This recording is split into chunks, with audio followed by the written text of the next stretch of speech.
Haleluya. Amen. Turashima Imana se umwami wacu Yesu uduhaye aka kanya kugira ngo twongere tuganire ku ijambo ry'Imana. Nubundi turavuga ku ijambo twatangiye kuwa mbere tuvugaho, kandi ijambo riba mu buzima bwacu bwa buri munsi, ijambo ryaduhinduye, ijambo ryatugize abo turi bo uyu munsi. Nitwa Felix Ndikumana, umufasha wanjye turi kumwe yitwa Odeta Kandama, kandi turi kuvuga turi Abuja muri Nigeria, aho twicaye, aho Imana yadutije inzu aho turi. Turashima Imana kuko iduhaye uyu mwanya wo kugira ngo tuganire ku ijambo. Bene data, bantu mwese muri rusange, kuko iri jambo rirareba buri muntu wese uri ku isi, buri muntu wese ufite ubuzima arimo, kuko ni ijambo rikuru cyane, kuko niryo jambo ryakuye Yesu mu ijuru rimuzana mu isi kugira ngo aryigishe neza nk'umuntu uvuye muri ubwo bwami, aze atwigishe ubwami bw'Imana. Ubwami bw'Imana uko twabuvuze, uko mwarimu Jean Paul yabutangiye icyumweru gishize, uko umugore wanjye yabuvuze, n'undi uzaza nyuma, n'undi uzaza nyuma, n'undi uzaza nyuma, biragoye kurangiza kuvuga iby'ubwami bw'Imana. Kuwa mbere rero twaganiriye ku ijambo tuvuga tuti kuki dukwiriye kubwiriza ubwami bw'Imana. Tuvuga nk'ibintu bigera mu 8 bidusaba yuko ubwami bw'Imana tuba ari bwo tuvuga mu byo tuvuga byose, kuko nibwo duhamagarirwa. Tuvuga nanone uko mu bwami bw'Imana hameze, ninde utegeka ubwami bw'Imana, ni bande baba mu bwami bw'Imana, bitwara bate, tubivuga muri makeya. Kuwa kabiri tuvuga ku bintu bijyanye na kondisiyo, ni ukuvuga ngo ni iki umuntu yakora kugira ngo azabone ubwo bwami bw'Imana. Ibyo nabyo twavuze agace gato cyane, kuko ibyo umuntu yakora ntabwo twavuze nibura na kimwe cy'ijana cy'ibyo umuntu yakora. Hari byinshi umuntu yavuga. Turongera turavuga tuti ni ibiki byatubuza kujya mu bwami bw'Imana. Nabyo tubitindaho gatoya, ariko ntitwabyinjira mu mizi kuko nabyo ni byinshi cyane. Bene data, uyu munsi nagira ngo tuganire, tuvuge ubwami bw'Imana, tubwinjiremo, ariko mbere yuko tubwinjiramo ndagira ngo ngaruke gato kuri ku isobanuro z'amagambo amwe n'amwe. Jyewe ndi umwarimu, nabaye umwarimu, nicyo nkunda kwigisha, nkunda kugenda buhoro, kandi mumbabarire ninjyana mu bintu by'imvugo shusho. Nkunda gukoresha imvugo shusho, kuko imvugo shusho isobanura ibintu byinshi icyarimwe. Iyo umuntu abicukumbuye neza, asanga imvugo shusho ikintu wavuze mu minota 5 wakivuga, ubundi wakivuga mu masaha 2. Yesu nawe yigishirizaga gusa mu mvugo shusho, yigishirizaga mu migani cyangwa imvugo shusho, agafata ibintu tuzi akaba ari byo agereranya n'ubwami bw'Imana kugira ngo tugerageze kubwumva, kuko biragoye kubwumva kandi tutarabugeramo, kandi n'amaso yacu y'umubiri atarabubona. Kugira ngo tubyumve nuko dukoresha imvugo shusho y'ibintu n'ubundi nk'uko Yesu yabitubwiraga.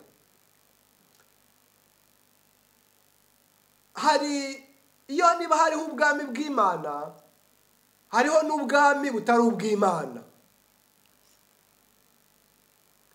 Ahangaha ndashaka kubibutsa yuko hariho ubwami bw'Imana aribwo twita ubwami bwo mu ijuru, cyangwa tukabwita ubwami bw'umucyo.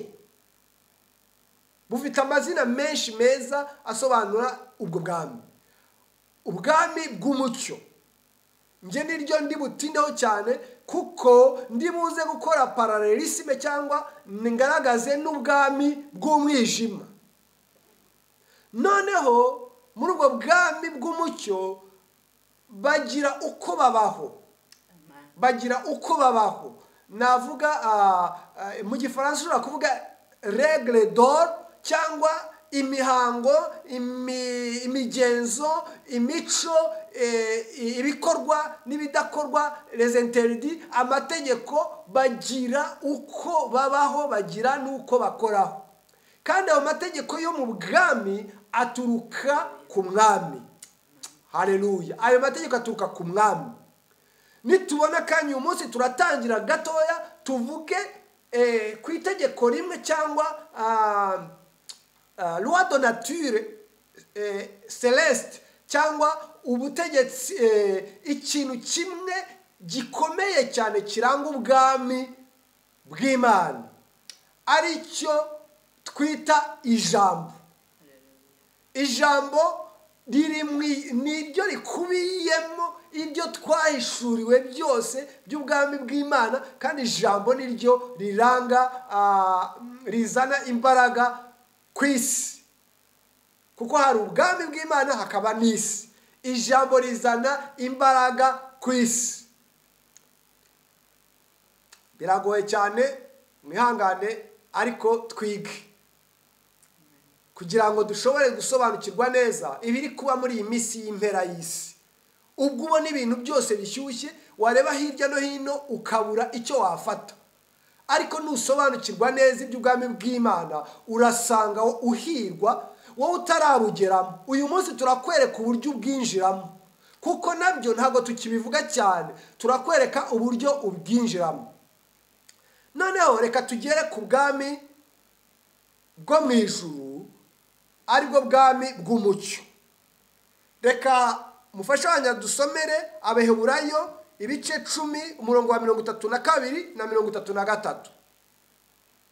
Abaheburayo ibice 10 umurongo wa 32 handitse ngo, ariko mwibuke iminsi ya kera uburyo mwihanganiraga imibabaro y'intambara nyinshi mumaze kuvirwa n'umucyo, ubundi mugahinduka ibishungero, mugatukwa, mukababazwa, ubundi mugasangira imibabaro n'abagirirwa batyo. Amen. Amen. Aya magambo yandikiwe Abaheburayo ari kugaragaza ubwami bubiri. Aragaragaza ubwami bw'umucyo. Noneho mu Befesi ibice 5:8 ho haravuga ngo, kuko kera mwari umwijima, none mukaba muri umucyo mu mwami wacu. Nuko mugende nk'abana b'umucyo, kuko imbuto z'umucyo ari ingeso nziza zose no gukiranuka n'ukuri. Amen. Noneho muri ubwo bwami barongera baravuga ngo, Abatesalonike ba mbere ibice 5:5 haravuga ngo, kuko mwese muri abana b'umucyo n'abana b'amanywa, ntituri ab'ijoro cyangwa ab'umwijima. Aya ni amagambo agaragaza neza ko hariho ubwami bw'umucyo, hakabaho n'ubwami bw'umwijima, habaho ubwami bw'amanywa, hakabaho n'ubwami bw'ijoro. Bene data, ngiye gukoresha imvugo shusho gatoya kugira ngo twumve, turebe uburyo ubwo bwami bumeze. Mwihangane gatoya, ngiye gushyira kuri kamera umwijima, maze mbabaze mumbwire uko twicaye cyangwa uko tuvuga nashyizemo umwijima. Isegonda rimwe.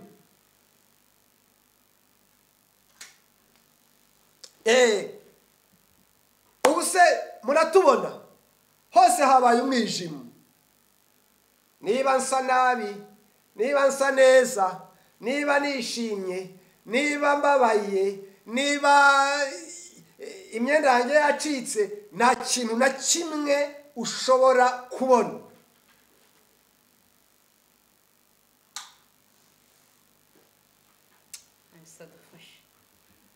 Bene data, ndagira ngo nkoreshe iyi mvugo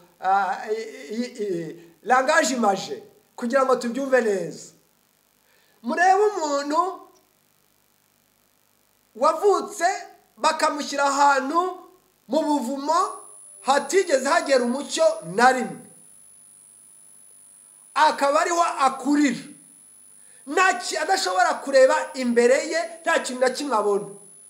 ariko uko atinze muri wa mwijima amaso ye aragerageza akamenyera n'umutima we ukamuha gutembera muri wa mwijima ndetse agera aho yibagirwa ko ari mu mwijima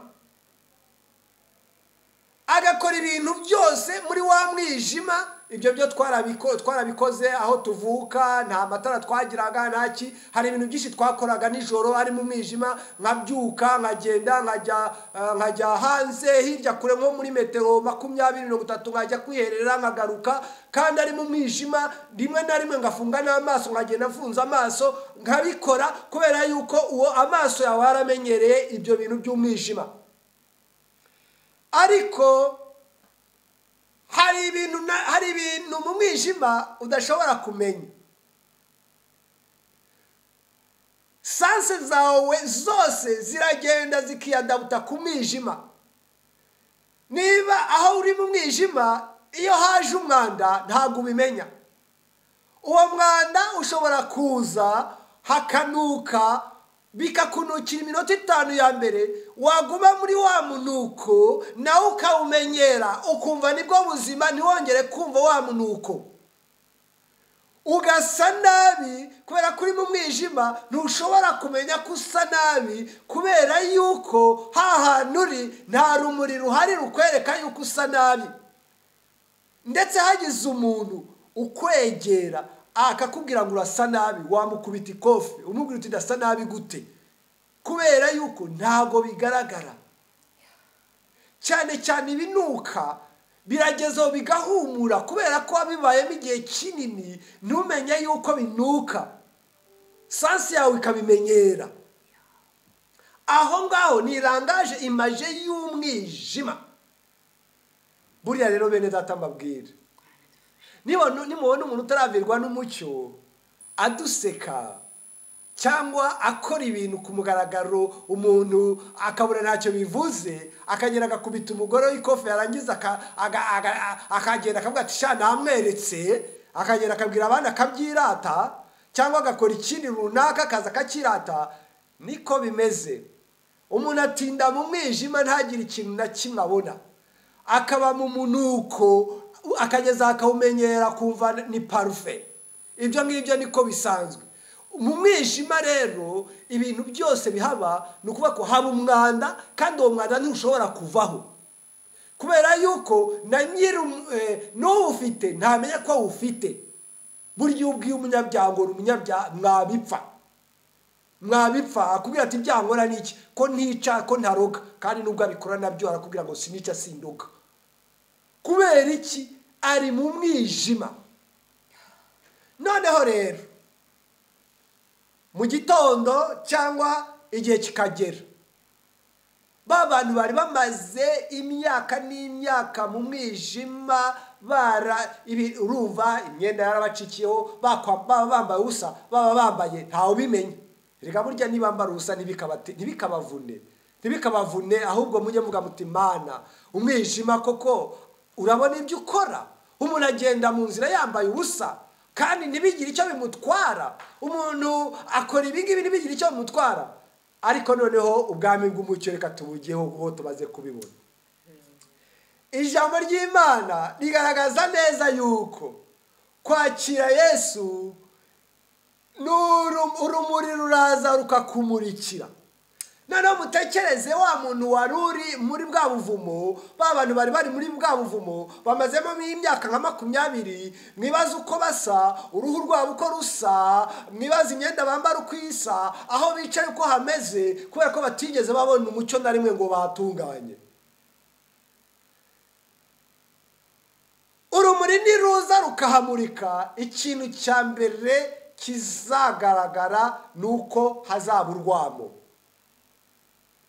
hazaba urusaku rwinshi, hazaba induru nyinshi, hazaba amarira menshi. Nukusa ko nambaye ubusa, agenda agerageza nshakishe imyenda ko yacitse, ndabigenda gute, uruhu ko hajeho urundi, ndagenda gute, ese burya naryamaga muri ibi bintu, ese burya nagiraga gutya. Aha ngaha bene data mbabwire, ubwami bw'Imana iyo umuntu bumugezeho nta muntu wirirwa abaza, nta muntu wirirwa abaza ngo ese bwamugezeho. Haleluya. Nta wirirwa abaza, kuko ikintu cya mbere umugabo utararigeze arira na rimwe ararira bakabura uko bamuhoza, akareba uko yanukaga, uko yakoraga, akarira amarira akaza akaboroga, kandi akiri mu mwijima. Nta muntu n'umwe wigeze agira ikintu na kimwe avuga ngo amurize.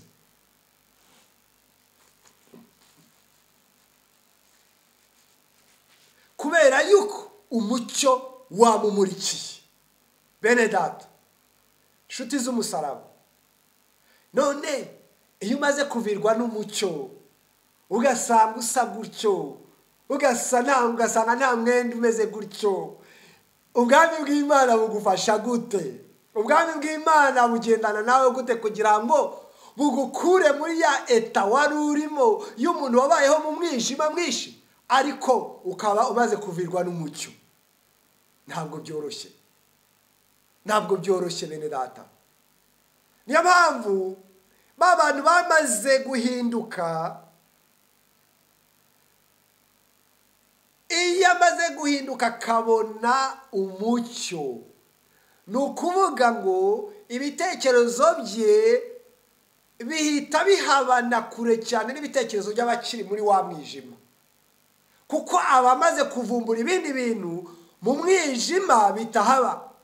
Ariyo mpamvu mu Baheburayo bavuga ngo mwihanganira imibabaro y'intambara nyinshi mumaze kuvirwa n'umucyo. My God. Wibaze uburyo bazazana, kera bajya kutwoza bazanaga icyangwe turi abana dufite imyate, bagakuba ubuhera ubwo nyine buba bwaraje, kuko utoze umubiri wawe na utekereze kugira ngo wa mubiri wajeho inkwi eshatu bazawoza bizashiraho ryari. Uku gukuba ndacyakoresha langage image, ariko ndagira ngo mbibumvishe bene data. Nubwo Yesu yavuze ngo kuko gukorera kutaruhije n'umutwaro wanjye utaremereye, ariko faze yo kuva mu mwijima ujya mu mucyo bisaba imbaraga, kuko bagomba gukuba umubiri wawe kugira ngo uhinduke nk'umubiri w'umuntu muzima, kuko uba waragize nabi. Bagatangira bakazana ibintu bihumura neza bakabikumvisha kugira ngo wibagirwe impumuro ya bya bindi binuka, noneho ubwonko bwawe butangire gushyira diferanse hagati y'ibinuka n'ibitanuka. Ahangaha niyo mpamvu iyo umwana amaze guhaguruka kuvirwa n'umucyo, itorero niyo mpamvu ryashyizweho mu bwami bw'Imana, kugira ngo dufashe uwo muntu, tumufashe, tuhindure sanse ze zo kunuka, tumwereke ibyiza uko bihumura, kandi ibyiza bihumura ni ijambo. Ariko nanone tuzirikane yuko ba bandi bari mu mwijima bazafata ibibando bakaza kugukubita. Ndashima Imana nyemaze gukizwa, nayoboraga abantu benshi, kandi bigaragara ko abantu nabayoboraga mu bintu by'Imana banyitaga n'umutagatifu rimwe na rimwe, kubera ariko batazi mu mutima wanjye wanukaga, ariko mu byagaragaraga nk'imbere nagaragaraga rwose nk'umuntu wubaha Imana, ukunda gusenga, ariko ndi mu mwijima. Ariko umunsi namaze kuvirwa n'umucyo, ndagenda mvuze ibintu nakoraga, bose bariyamira baturabeshya, bajya gushaka inkoni ngo bankubite. Ubwo bwaruhamye ni muri 90, ubwo ububyutse bwatangiraga Igihundwe, nigaga Igihundwe mu mwaka wa 6. Abantu bashaka inkoni ngo bankubite, nabo ubwo buhamya nabuhawe n'abakijijwe nyuma yanjye, bankurikiye nyuma yuko babonye yuko ntabivuyemo. Bashaka inkoni kugira ngo bankubite.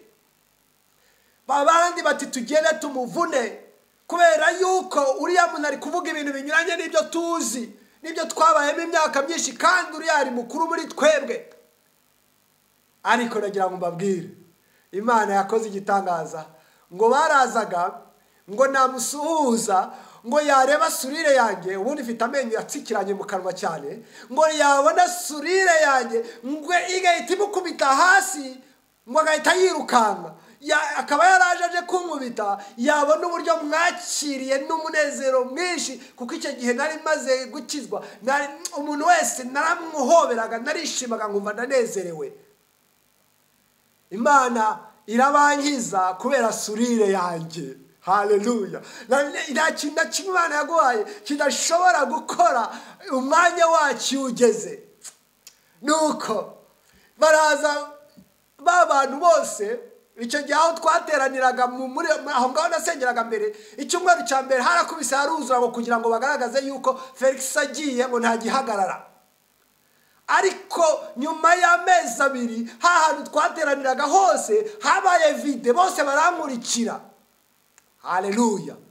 Kubera yasurira Imana yampaye no kuba uri mukuru kakira abantu neza, uciye bugufi ukabanezererwa, kubera yuko waviriwe n'umucyo, wamenye ibihumura ari ibihe, wamenye ibinuka ari ibihe. Yesu adufasha tugirire neza. Bene data, ndagira ngo mbabwire yuko kuko mwese muri abana b'umucyo, muri n'abana b'amanywa, ibyo mukora byose mu bwami bw'Imana nta na kimwe gikwiriye guhishwa. None se wahisha ute ku manywa? Ese birashoboka? Nijoro wahisha, ariko ku manywa ntiwahisha. Bene data, icyo ugiye gukora cyose ubizirikane yuko ari ku manywa y'ihangu. None se ntimwabibonye? Ariko muzi abantu bakora ibyaha byinshi mu Rwanda, ariko nujya mu binyamakuru byose uzasanga ari abayobozi ba DPR bari kwandika, ari abakristo runaka, kubera ko turaba amanywa.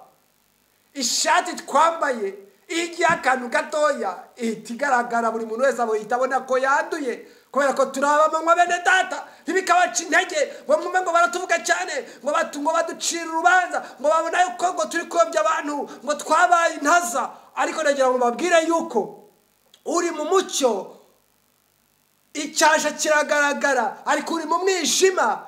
Ishati yabaye mbi cyane ntinagaragara. Tuzirikane ko turaba umucyo bene data. Niba tuvuga, niba turwanya, niba vuga ibi ngibi n'ibi kugira ngo babicurikane, muzirikane yuko impamvu batuvuga nuko turaba umucyo, twebwe turagaragara, ibyo dukora bikorwa ku mucyo. Haleluya. Ariko uza abagabo batera abakobwa inda ukuntu ari benshi, ariko iyo umwe yibeshye akanavugisha umuntu mu buryo budakwiriye, bihita bizenguruka ibinyamakuru byose, birumvikana bene data. Haleluya. Birumvikana. Niyo mpamvu ibyo byose tutabikora, kubera yuko turaba umucyo. Ntabwo twitwara nk'abo umwijima, ntitwambara nk'abo umwijima, ntituvuga nk'abo umwijima. Tugenda nk'abo umucyo, dukora nk'abo umucyo, kuko umucyo watuviriye. Haleluya. Amen. Yesu abafashe, Yesu abagirire neza. Ndagira ngo mu kurangiza uyu munsi mbasomere ijambo rimwe umuhanga Imana yahaye ubwenge muri Bibiliya kurusha abandi bantu bose babayeho yavuze. Imigani 18:21. Reka musabe arisome.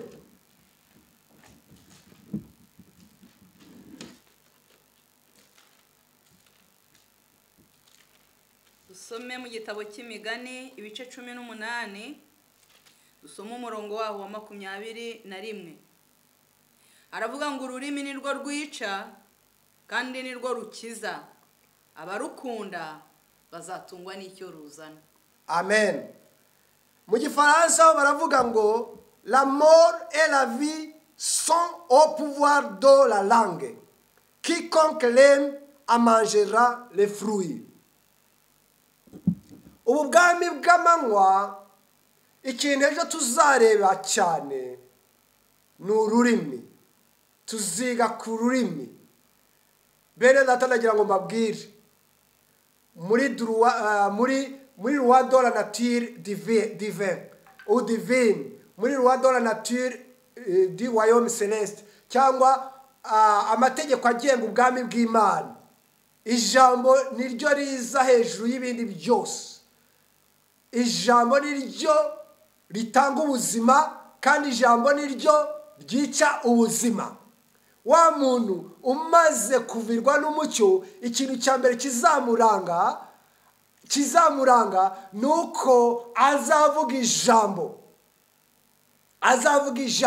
Namara kurivuga, iryo jambo niryo rizamuha ubuzima, kandi iryo jambo niryo rizahita rikuraho bya birego byose umubi yakuregaga.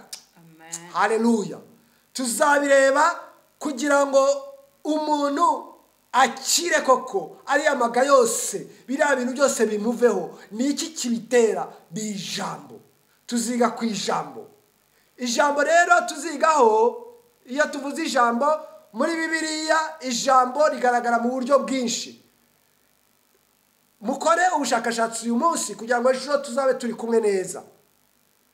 Ijambo muri Bibiliya, iyo bavuze ijambo cyangwa ururimi, bisobanurwa rigaragara mu buryo: mu gusenga cyangwa gusaba, mu guhimbaza, mu kuramya, mu guhamya, mu kwihana no mu kwemeza.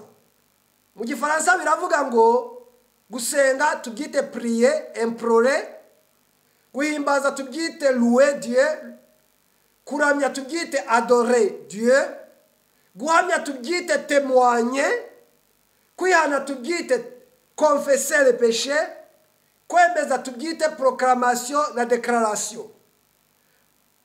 Ibi bintu muri Bibiliya ariko bimeze, ariko uyu munsi turongeraho no kwandika. Ijambo rigaragara mu buryo bwo kwandika. Ibyo utavugishije akanwa kawe ukabyandikisha ukuboko kwawe, nabyo bihindutse ijambo. Ibyo rero nibyo tuzareba ejo, kugira ngo mubitekerezeho neza. Ndagira ngo mufate akanya musome Itangiriro igice cya mbere, umurongo wa mbere n'umurongo wa kabiri n'umurongo wa gatatu. Umwuka wera arabibasobanurira kugira ngo ejo tuzabyumve neza, kugira ngo twumve imbaraga z'ijambo. Reka dusenge Imana, twinginga abantu tubabwire tuti: wowe uri mu mwijima ntushobora kumenya ko uri mu mwijima. Kuva mu mwijima ni ukwemera yuko Yesu yagupfiriye ku musaraba i Golgotha, akazuka, akajya mu ijuru, akajya kudutegurira imyanya kugira ngo hazaba natwe tuzaba ariho tuba. Uko niko kwizera kwa mbere kugomba kuba mu mutima wawe. Kavuti Yesu yaje mu isi, yihindura umuntu yari Imana, araza aradupfira, amaze kudupfira ntiyahera mu gituro, arazuka, amaze kuzuka ahabwa ubutware bwose mu isi, mu ijuru ndetse n'ikuzimu. Ngo none arangije adusezerana aratubwira ngo ntabwo ari ngombwa ko tugumana, ngiye mu ijuru, ngiye kubategurira hanyu kugira ngo aho ndi namwe muzabeyo. Uko ni uguhamya kwa mbere. Kwa kabiri ugahamya uti: naragerageje, ibinuka sinumva ko binuka kubera ko mba mu mwijima. Imyenda mibi simbona ko ari mibi kuko mba mu mwijima. Umubiri wanjye sinzi ko ari mubi kubera ko mba mu mwijima. Nshaka gukora icyiza buri gihe ikibi kikantanga imbere, ariko maze kumenya yuko uwo Yesu yahawe ubutware bwose mu ijuru no mu isi, none ukamwiringira ukavuga uti ndamwemeye. Haleluya. Uwo munsi sinzawibagirwa, umunsi nabwiye Yesu ngo ndakwizeye, ubaye umwami, ubaye umwami, ubaye n'umukiza wanjye. Haleluya. Turagusengera Imana kugira ngo ayo magambo yatuze, uyizere mu mitima kandi uyature n'akanwa kawe. Urahita ubona hahantu waruri hahise haza umucyo, kandi numara kubona umucyo wihangane, ntutangare, ntiwitangare. Uvuga uti ese burya nuko nasaga, ese ubu nuko nasaga, nuko nagendaga, nuko nakoraga ibintu. Uratangara kandi urahita wumva babandi bagutanze ibyo bakoraga, iyo babitaga abasazi, ukabarwanya, ukaba uri mu babarwanya. ngwino winjire mu bwami bw'Imana. Mwene data, ngwino winjire mu bwami bw'Imana. Bwarampinduye. Ejo buri nafese imyaka 50 maze kugira imyaka nk'iyo yose. Iyo ndebye abantu twavukiye igihe kimwe bakiriho ntago bageze muri 15%. Twavukiye rimwe bafite iyo myaka. Ariko nanjye nareba hakaba nkabona impamvu nyiriho kandi gikomeye kandi ni mu ndeba. Urasanga mwama nk'imyaka 40, 45 kubera iki? Yesu atwigisha uburyo bwo kubaho, akaturinda, aduha ibyo dukwiriye kurya, aduha ibyo twirinda, akarinda n'ubuzima bwacu n'umubiri wacu arawurinda. Haleluya, Imana ishimwe. Ariko yashatse ko ubabazwa kugira ngo Yesu ahabwe icyubahiro, nabyo arabikora kuko ibyo ashatse yadukijije kugira ngo tube ibikoresho by'Imana. Reka dusenge Imana. Mwami wacu Yesu, turagushimira kuri Imana nzima, turagushimira kuko utuzi kandi kudusobanukiwe, turagushimira yuko waduhaye ubugingo, uduha ubugingo buzima, ubwo wadupfiraga ku musaraba Golgotha. Ndasenze Mana ngo imitima y'abantu yumvise iri jambo, niba bafashe decision yo kuza imbere yawe bakatura ari amagambo nk'uko tuyavuze, bakavuga yuko nabo bibananiye kuba mu mwijima, bibananiye bahisemo kuba mu mucyo. Mwami Yesu ubagirire neza, ubamurikize itara ryawe ry'umucyo gitangaza, babone umucyo wawe bahinduke. Mwami Yesu, kugira ngo itorero ribafashe gukura, kugira ngo itorero ribafashe kumenya ikinuka ari ikihe n'igihumura ari ikihe. Urakoze cyane rero Yesu, icyubahiro kibi cyawe utwara ubwawe, byose byambaje n'inyiga nizeye mu izina ryawe ryera Yesu. Amen. Amen. Amen.